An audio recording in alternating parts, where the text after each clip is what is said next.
बोकारो के बालीडीह केंद्रीय विद्यालय के पास खंडरनुमा बिल्डिंग में युवती का शव बरामद किया गया है। लड़की के हाथ पैर बंधे हुए हैं, वहीं गले पर भी फंदा है। दुष्कर्म के बाद हत्या की आशंका जताई जा रही है। घटनास्थल से मोबाइल, बैग, लड़की के कपड़े और कई सामान मिले हैं। सूचना के बाद पुलिस के साथ एफएसएल की टीम भी जांच के लिए पहुंची। रांची से जांच के लिए एफएसएल की टीम पहुंची है। ये हत्या है या आत्महत्या, पूरे मामले की जांच करेगी। बोकारो में खंडरनुमा बिल्डिंग से युवती की लाश मिली है। लड़की के हाथ बंधे हैं, गले पर फंदा के निशान हैं। दुष्कर्म के बाद हत्या की आशंका जताई जा रही है। हालांकि रांची से एफएसएल की टीम पहुंची हुई है, पूरे मामले की जांच पड़ताल करेगी।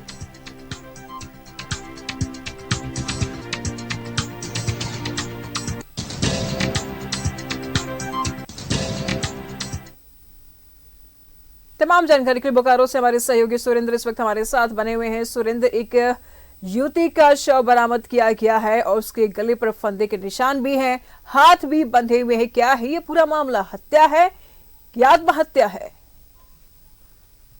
देखिए, जिस तरह से तस्वीरें सामने आ रही है और जिस तरह से बालीडीह पुलिस और रांची एफएसएल की टीम ने जांच उपरांत यह कहा है कि युवती की हत्या की गई है। हालांकि जिस तरह से युवती का हाथ बांधा गया है और गले में फंदे से उसको गला घोंटकर हत्या की गई है, और जिस जगह पर हत्या की गई है वह बालीडीह थाना क्षेत्र के केंद्रीय विद्यालय के अपोजिट साइड में खंडरनुमा हम कह सकते हैं बिल्डिंग है, उसी के बिल्डिंग के शौचालय में उस युवती की हत्या की गई है। और यह भी बताया जा रहा है कि जिस तरह से युवती के सामान को इधर उधर फेंका गया है, केस को गुमराह करने की भी कोशिश करने की बात कही जा रही है। हालांकि एफएसएल टीम ने कल रात में यहां पर पहुंचकर शव को मर्चरी में जांच उपरांत रख दिया है। वहीं आज सुबह से यहाँ एफएसएल की टीम लड़की के जो सामान है वहां पर मौजूद फिंगरप्रिंट, अन्य सामानों की शिनाख्त कर रही है, जांच कर रही है। और एफएसएल की टीम जो असिस्टेंट डायरेक्टर मुकुंद कुमार सिन्हा आए हुए हैं, उन्होंने साफ तौर से यह कहा है कि लड़की की हत्या हुई है, लेकिन दुष्कर्म के बाद पर उन्होंने कहा कि आशंका जताई जा सकती है,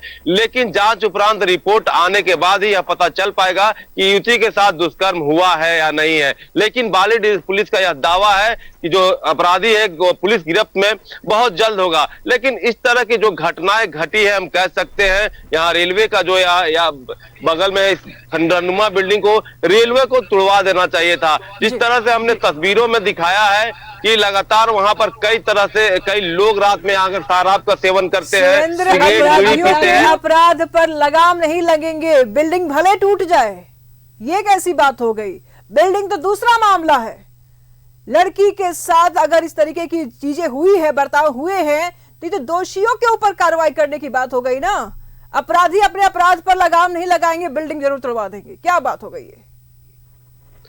जी बिल्कुल, जिस तरह से हम कह सकते हैं अपराधियों पर लगाम लगाना बहुत जरूरी है, और पुलिस का अपराधियों का खौफ होना भी जरूरी है। क्योंकि जिस तरह से अपराध बढ़ रहे हैं, हम कह सकते हैं कि पुलिस का खौफ नहीं, अपराधियों के बीच आम दिन घटनाएं घट रही है। भले ही गिरफ्तार होकर वह जा रहे हैं, छूट रहे हैं, लेकिन उनके मन में पुलिस का खौफ नहीं है। पुलिस का खौफ होना बहुत जरूरी है राज्य में, बोकारो में। चूंकि जब तक पुलिस का खौफ नहीं होगा, इन अपराधियों पर लगाम नहीं लगाए जा सकते हैं। भले ही पुलिस इन अपराधियों को गिरफ्तार कर उसे सजा दे और कुछ महीनों के बाद वह छूट जाते हैं, उसके बाद उनका यह सिलसिला जारी रहता है। तो इसके लिए कड़े कानून भी बनना चाहिए। जिस तरह से युवती की हत्या की गई है, काफी दर्दनाक है, और जिस तरह से उसके हाथ बांधे गए हैं, गले में चुन्नी से बांधकर उसकी गला दबाकर हत्या की गई है।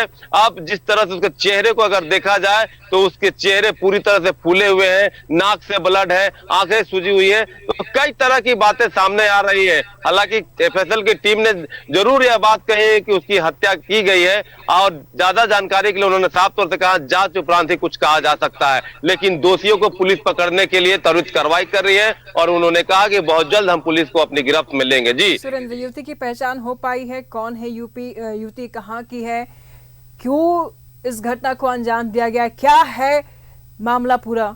सुरेंद्र, देखिए युवती की शिनाख्त नहीं की गई है। मैंने पहले ही बताया कि यह जो रोड है जहां खंडरनुमा यह बिल्डिंग है, यह रेलवे स्टेशन जाने के रास्ते में है, और युवती के पास से जो सामान मिले हैं, बैग मिले हैं, ऐसा लग रहा है कि युवती कहीं से ट्रेवल करके आ रही हो या ट्रेवल करके जा रही है। और दूसरे एंगल की हम बात करें तो युवती को घर से भागने की भी बात सामने आ रही है। जिस तरह से युवती अपना सामान लेकर आई है, जिस तरह से मेकअप किट है, कई तरह के सामान उसमें पाए गए हैं, तो 2 बिंदुओं पर पुलिस अपना जांच कर रही है। हो सकता है यह भी अनुमान लगाया जा रहा था कि जिस बॉयफ्रेंड के साथ वह भागी हो, अगर कोई बॉयफ्रेंड है तो उसने उसकी हत्या कर दी हो। तो पुलिस सभी बिंदुओं पर जांच कर रही है। लेकिन सबसे बड़ी बात यह है कि अभी जिस तरह से शव को देखने से प्रतीत हो रहा है कि यह 2 दिन पूर्व का यह शव है, जैसा कि पुलिस ने बताया है। और जो पुलिस बता रही है कि हमें सूचना मिली थी तो हम यहाँ पर आए, और जांच में देरी होने की बात, सबसे बड़ी बात यह है कि अब जो नए कानून बने हैं उसमें एफएसएल की टीम को इस तरह के जांच करने के लिए बुलाया जाएगा। जब तक एफएसएल की टीम नहीं आएगी इस जांच का कोई मान्यता नहीं होगा। इसलिए एफएसएल की टीम देर रात पहुंची, शव की शिनाख्त की जांच की, उसके बाद सुबह से उसके सामानों की जांच में जुटी हुई है, और जो भी सामान से साक्ष्य मिले हैं उसको फोरेंसिक लैब में ले जाकर जांच करने की बात कर रही है। जी नजर बना रखिएगा, लगातार हम आपसे जानकारी लेते रहेंगे। फिलहाल बहुत बहुत शुक्रिया आपका तमाम जानकारियों के लिए।